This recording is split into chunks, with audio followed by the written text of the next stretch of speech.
So today we're going to look at polls, how they influence, how we should manage them, and what we should do about them. So let's mediate. Today we're running an experiment on social conformity, and the test starts now. Did you hear that? These people sure did. While you might think you make your decisions all on your own, when it comes to peer pressure, all too often, your brain is just following the crowd. We're all programmed to be part of the group, and that's because your brain knows that there's power in numbers. After just 3 beeps, and without knowing why she's doing it, this woman is now conforming perfectly to the group.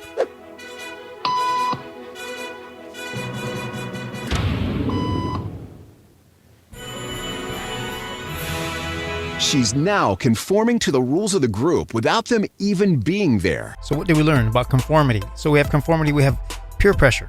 And that peer pressure is something that we have to look at when we're looking at the situation that we're in. Polls.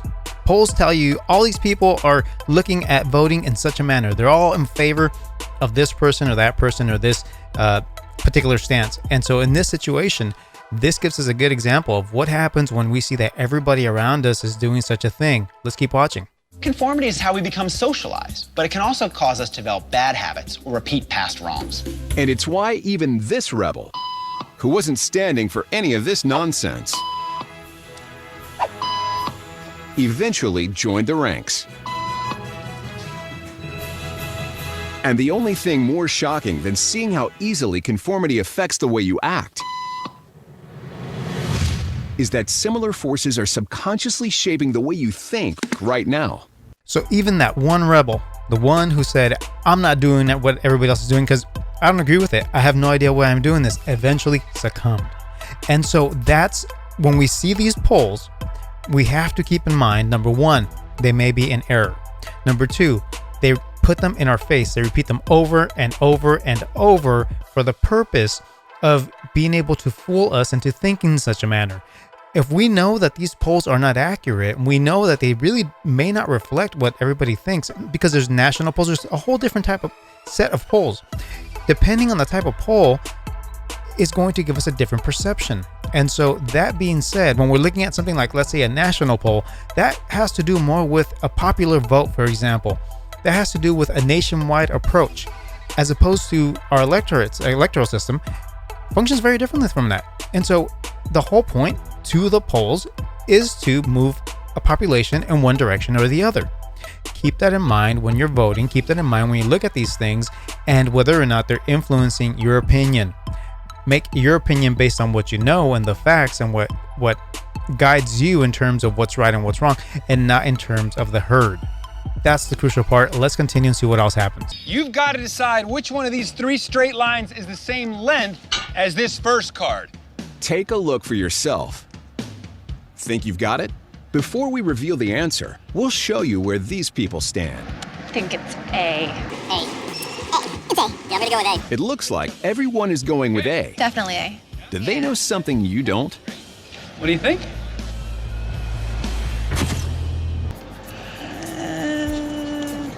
It's A. You're gonna go with the group? Yeah. All right, great. Is that what you picked? Or did you go with another answer? It turns out the answer to this round is C. And while you likely chose C first and stuck with your answer, we also know that some viewers might have felt the peer pressure and switched to A. It's A. I want to ask you something. Did your gut at first tell you that the answer was actually C? Yeah, but everyone was choosing A, so I just felt like I had to pick A too. You felt the pull of the crowd. Yeah. So again, we see that one person can influence another. Just one person. So when we look at these polls contain many people, large numbers. And so are these polls 2016, right? And we look at 2016 and we see that many of the polls were wrong. Some of them were correct, but those weren't the ones we're focused on. We're focused on the ones that were wrong. And so when we do that, we actually tend to ignore a reality and go for the conformity of being able to agree with others and not standing out and being part of the winning team and not necessarily the losing team. The problem is it can be by manipulation. So today's topic is polls. Here we have by Stanford Business, how polls influence our behavior. They greatly influence it. How do we vote? How we think? How we move forward? It says new research says polling data helps voters get the information they need to make decisions. So we just looked at where a group was wrong, or perhaps we had no reason to do what we did, but because the individual was uncertain, they went with the group. And that was in both situations that we saw. This goes the same for polls, and the people who are putting these polls together are aware of this. Psychologically, they've got us figured out.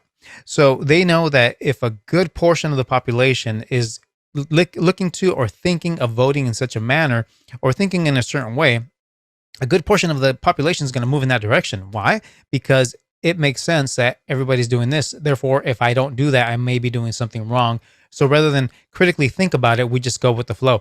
They got us figured out in this situation.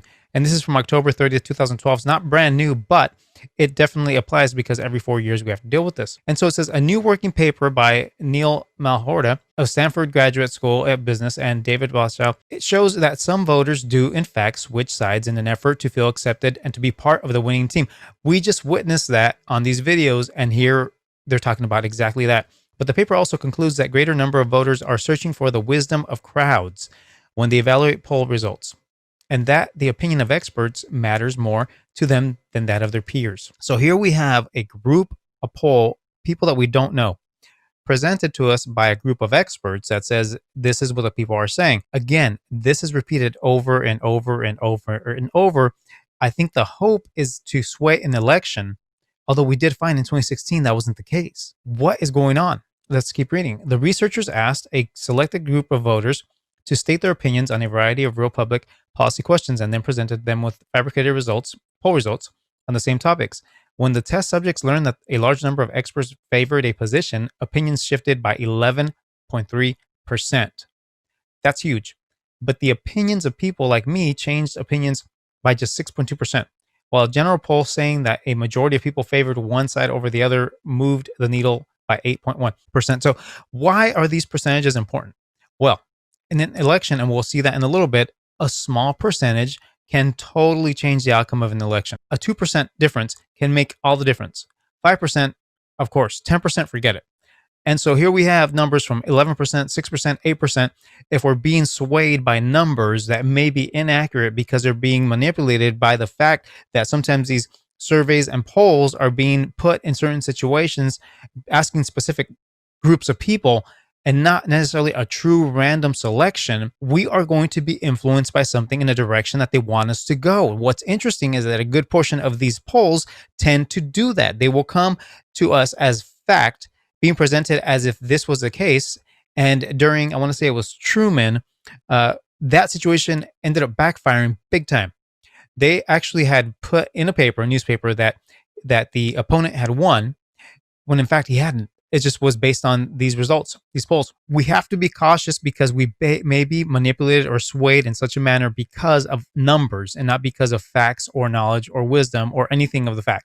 So again, Stanford Business Graduate School, again, put out something else that says, are polls and probabilities self-fulfilling prophecies? Now, why would it say that? It says psychologists have long observed that people conform to majority opinion. That's what polls are. It's a good chunk of the population that has such a view, and there's a big number attached to it, and therefore people say this must be correct. What I'm thinking is not, even though I may be thinking the opposite, even though I may be basing my decision making on facts and evidence. For some reason, I must be wrong because everybody else is doing this. And it's a very dangerous thing. It says a phenomenon sometimes referred to as bandwagon effect. So when people say you're jumping on the bandwagon, this is where that concept comes from. In the political domain, people learn about prevailing public opinion via ubiquitous polls. Again, these polls, they're totally concocted, completely. Like statistics, it's the same situation where you can manipulate the statistics by dependent on how you present the information. This is dependent on how the people are surveyed and how you present that information. My point in showing this is exactly just that it's saying are polls and probabilities self-fulfilling prophecies. And why is that important? Because again, not because it's factual, not because these people know better, but they may be self-fulfilling prophecies only because the people assume that they are correct. So they themselves fulfill themselves. So Vanity Fair put out something about the 2020 election, And it says, national polls are absolutely, utterly useless. Do Donald Trump's abysmal numbers matter? So Chris Coffin says, when we all say there is no possible way that anyone can win under these circumstances, we're right, he told me, except for one problem. Trump has the highest negatives from any candidate I've ever seen in history, and he figured out how to win in 2016. And so his statement here essentially just says these numbers are wrong. These numbers don't indicate the final thing. Yes, they can be correct, but ultimately, dependent on how they're conducted and how these things are done, you can be totally swayed and you can be completely lied to. And that's what we're seeing over and over and over, especially when things aren't making sense. And in this election, they definitely are not making sense. He continues on saying he's got that 40 to 42% of American voters locked in no matter what happens. And he's talking about Trump again. He says, and Trump has consistently divided the most gettable group that would take him to that number. That's the group of voters that are capable of swinging from one side to the other. They are genuinely torn because they hate how Trump has managed COVID. They hate how he acts in the office. They hate how he acted at the recent debate performance, but they like the way he has been on the economy. This group, that's that undecided group. That's that group where we're going to see in a little bit, it's called the gray group, where perhaps they don't quite not want to go in this direction. They don't quite not want to go in that one. Maybe a lot of your independents, for example, but there are things that they know to be true. And that's why they're kind of like, which way do I go? These polls play a role. And let's continue here. It says, yes, but one of the big problems is that pollsters make it sound like the election is over today. You can talk about 5-point or an 8-point lead, but that doesn't really matter. And why doesn't it matter? Because the polls can be rigged. The polls, depending on how they're performed, it may or may not actually be accurate. If there's anything we've learned from 2016, it's to take every piece of good news from a Democratic perspective with a grain of salt. And again, why? Because the Democrats sometimes lie. Sometimes they tell you things that they want you to believe. What's interesting right now is that a lot of these pundits, a lot of these people who are on the news and so on, and talking to us about different things, they want to portray a very confident approach to what they're saying.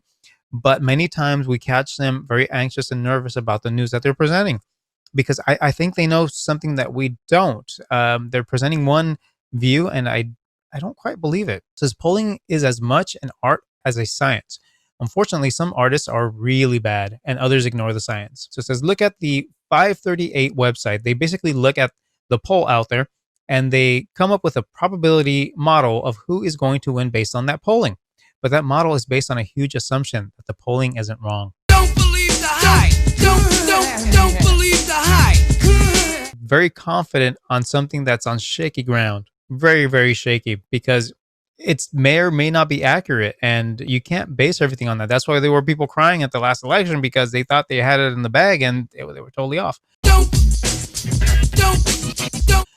So it says it is half of 1% or it is 5%. If it is half of a percent, it probably doesn't affect the results. If it is 5%, it can have a dramatic impact on who wins in November. That's a small percentage to be wrong and a small percentage to make all the difference. And they know this. And so if these numbers can swing a few people in this direction, they know that that will have such an impact that it could swing the election completely the other way. It says national polls are absolutely, utterly useless and worthless. They will consistently show a Biden lead by a small amount or a large amount because all the blue states, like California and New York, are going to overwhelmingly to Biden. There's no question that Biden will win the popular vote. But what national polls ignore is battleground states where you're talking about leads of a few percentage points. And that's one of the keys, is they only pick certain areas and certain populations because those populations are going to give them the results that they want. And that's where they muddle this situation. It says, we don't elect the president nationally. We are doing national polls. It's ridiculous. And so one of those reasons Trump did well last cycle was because African-American turnout across the U.S. was only at 10%, around 10%. So if you add just 2% to that number, that's almost a guaranteed 2% to Biden lead. Again, African-American turnout, I think it's going to be very different this year. What's interesting about that, there's two scenarios, right? So there's the BLM movement, which is pulling African-Americans in this direction. And then there's the Candace Owens and several people who are on this side that are saying, no, Larry Elder, Candace Owens. Now we have 50 Cent who's moving in this direction. We have Ice Cube that he hasn't made a declaration that he's with Trump, but he is saying that he's open to working with anyone. Now, that being said, there are more people, especially blacks, who are now becoming more and more open to the idea to think outside the box. Not that they tend to be in the box, but I think as a whole, as a society, especially minorities, we get fed up with the system. We do. And we say, screw it. I'm not going to bother with that. But I think the stakes are so high in this election in both directions. Both. Because many people are learning what it means to be conservative. Many are learning what it means to be very left. And I think a lot of people are waking up. I'm not going to go into what each one of them means. There's plenty of information out there for you to figure that out. But what I am saying is I think the turnout's going to be much higher. And I don't think it's going to be just in one direction or the other. I think we're going to see a larger output in both directions, which is going to be huge because we're already seeing record numbers in terms of early voter registration, early voter turnout. It's going to be interesting to see the night of the election what's going to happen, because a lot of people are going in person, including myself, to go and vote. It says, I'll be looking at Florida. If Florida goes to Biden, the race is over. To me, that is a key state for Trump. North Carolina is another because it was fairly close in 2016. And so there are key states. Biden already called it quits this week because, as people say, he went to the basement. He's done. I guess either he feels very confident where he is, or perhaps he's throwing up the white flag and saying, I can't do anymore. This is insane. I think he's 78. I think he's super old and he's just feeling it. So I don't know. Trump's still out there doing this thing, and we'll see if it pays off. I'm not really sure that it will. So I looked up, okay, so we're looking at these brain games videos and the different experiments that they conducted. Well, this experiment is actually an old experiment. It's called the Solomon-Asch conformity experiment. So it says each person in the room had to state aloud which comparison line, A, B, or C, was most likely to target the target line. Most like the target line. The answer was always obvious. The real participant sat at the end of the row and gave his answer last. So it's exactly like the experiment we just saw. And this has been found since 1950s, 1930s, 40s, and it has continued. And so they know this about us. They know that if we feel different, yet we see a large percentage of the population go a different direction, a good percentage of the population will move in that direction as well. Let's not fall for that. Let's not fall for these scams, these tricks. We need to be on it. Let's do our own research. Let's see what's true, what's beneficial to us, because ultimately we know and we see they don't have the best interests in mind for us meaning the American public. And regardless of your position or place in society, it's important that you realize that. The person doing the asking is part of the problem too. That's called interviewer bias. Interviewer bias is all about the effect that the person asking the questions has on the sample. Do you accept that COVID-19 is infectious? It's an obvious fact, yes. Do you accept that smoking causes cancer? I'm not sure exactly where you're going with this. And do you believe that climate change is happening and is threatening the air we breathe and the water we drink? I was wondering where you were going with that. Now, why did I show that clip? Well, again, we're talking about the importance of asking questions, right? And so here, the questions are always more important than the answers. It's an old way of describing the importance of what approach you take to things to get what you want out of it, right? And so here in this case, those questions were very, very driven. They had a direction, right? And so we established these points, therefore it's that whole A plus B, therefore must equal C. And she was setting her up, and Amy Coney Barrett knew that she was setting her up, which is why she was saying, I'm not sure why you're asking this, but let's see where this goes. And so again, if these 2 points are correct, then therefore C must also be correct in terms of what we believe about you. So again, not totally related, but I just want to make a point that the questions are more important than the answers, right? It didn't matter what she was going to respond. It just mattered what questions were asked and where we were leading that. And when it comes to polls, similar situation. Depending on how we ask the question, that's where we end up going. So let's take a look at that. Humans generally don't like confrontation. People worry that their answers may make them look bad. Therefore, we find that people tend to give socially desirable responses, not necessarily their honest opinions, because they don't want to come across as heartless, racist, or bigoted. And the way we word our questions matters too. When polls purposely sway the answers one way or the other, it's called a push poll, because it pushes people to answer a certain way. Would you vote for candidate Smith? Is a perfectly normal question. Would you vote for candidate Smith if you knew that he robs senior citizens? Is a push-poll. So if polls are open to all sorts of manipulation and inaccuracies, why are they still so prevalent? Despite their flaws, public opinion polls provide us with some sense of the thoughts and moods of large groups of people. So here we see the importance of these different polls, right? And so it says people don't want to, they don't want to stand out. And so they'll look at these people and say, well, I don't want to be different or stand out, so I'm going to just go with what they say. And then you have these push polls. So these push polls, depending on the questions, it leads to specific answers. And so if I ask you a question in such a manner, I'm going to get an answer in such a way. And so it's important to take all these different influencing factors when we're looking at this information, knowing that, number one, there more likely than not is going to be a bias. Just take that with you, because automatically, if I have this stance, right, there's going to be a bias. It doesn't matter what it is. There's always going to be a bias. You know, we have this situation with Amy Coney Barrett, who just came in, and they were drilling her, attacking her because they know that based on her beliefs, she's gonna have a bias. That's just automatic. Just as much as Ginsburg had a bias, huge bias. Why? Because her belief wasn't a faith-based belief. It was a more liberal stance, and therefore she took that with her into the Supreme Court. Well, Amy Coney Barrett is going to take with her a more conservative approach. That's just common sense. It doesn't matter who you put in there; they're going to have a bias. It's just common sense. So when these people go out and do their surveys and do their different polling, they're going to have a bias, and they're going to ask questions that will lead the person toward the bias that they want. That's just human nature. We hope that there are people, and I know there are some that try not to be biased, but by nature, we want things to go in the direction that we want, which is why a lot of people are throwing a fit about what's happening in the Supreme Court right now, including wanting to expand the Supreme Court. Insanity. You don't change the rules just because you don't like the outcome. That's ridiculous. That's the problem with not having winners and losers, right?